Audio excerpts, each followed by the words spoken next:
तो दोस्तों, स्वागत है आपका मेरी YouTube channel real soul motivation में। आप नए हैं तो चैनल को सब्सक्राइब करें और सपोर्ट करें। आज हम आपको एक प्रेरणादायक कहानी से वंचित करना चाहते हैं। भगवान शिव और मां पार्वती की प्रेरणादायक कहानी। तो चलो दोस्तों, शुरू करते हैं। एक बार भगवान शिव और मां पार्वती हरिद्वार में भ्रमण कर रहे थे।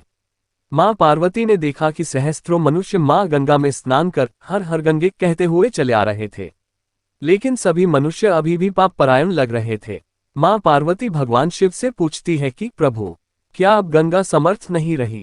प्रभु ने पूछा, पार्वती तुमने ऐसा सवाल क्यों किया?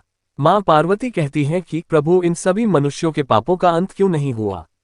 भगवान शिव मुस्कुराते हुए कहते हैं कि पार्वती, गंगा तो अभी भी सर्व समर्थ है, लेकिन इन सभी ने पापनाशिनी गंगा में स्नान नहीं किया ही नहीं।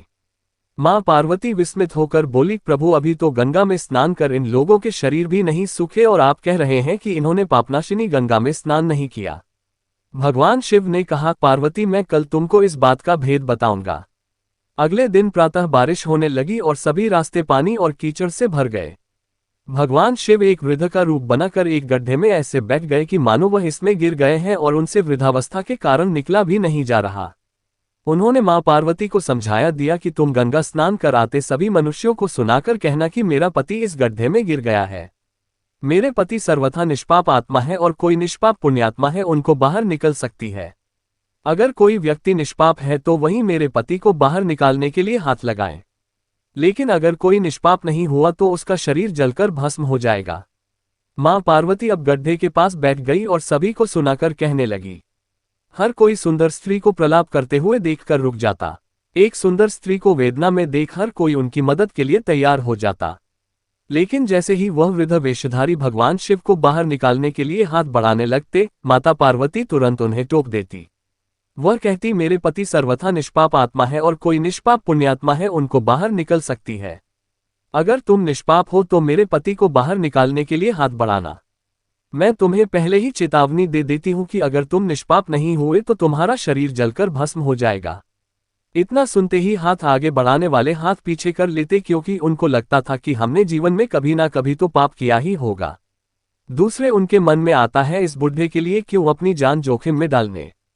इस तरह सुबह से लेकर संध्या हो गई, हजारों लोग स्नान कर चले गए, लेकिन किसी ने भी वृद्ध को निकालने की हिम्मत नहीं की। शाम के समय एक युवक हाथ में लोटा लिए वहां से गुजरा तो मां पार्वती ने उसको भी अपनी व्यथा सुना दी। जब वह मदद करने के लिए हाथ बढ़ाने लगा तो उससे भी वही बात कही जो अब तक वहां से गुजरे हजारों लोगों को कही थी। अगर तुम सर्वथा निष्पाप हो तो ही मेरे पति को हाथ लगाना, नहीं तो तुम भस्म हो जाओगे। वह युवक बोला, माता, मैं अभी तो पतित पावनी गंगा में स्नान करके आया हूं और गंगा स्नान के पश्चात तो सभी पाप नष्ट हो जाते हैं। मैं अभी आपके पति को बाहर निकालता हूं। उसने हाथ बढ़ाकर वृद्ध के रूप में भगवान शिव के बाहर निकाल दिया। भगवान शिव और मां पार्वती ने उसको अपने वास्तविक स्वरूप के दर्शन दिए।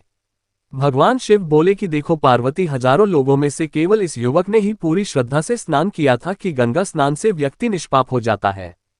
कहने का तात्पर्य यह है कि लोग बिना किसी श्रद्धा और विश्वास के गंगा स्नान करते हैं, इसलिए उनको उसका पूर्ण फल नहीं प्राप्त होता।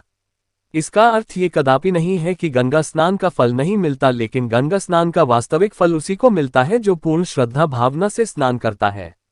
अगर आपको ये वीडियो अच्छा लगा तो मेरी YouTube channel real soul motivation को लाइक, शेयर करें और चैनल को सब्सक्राइब करना ना भूलें।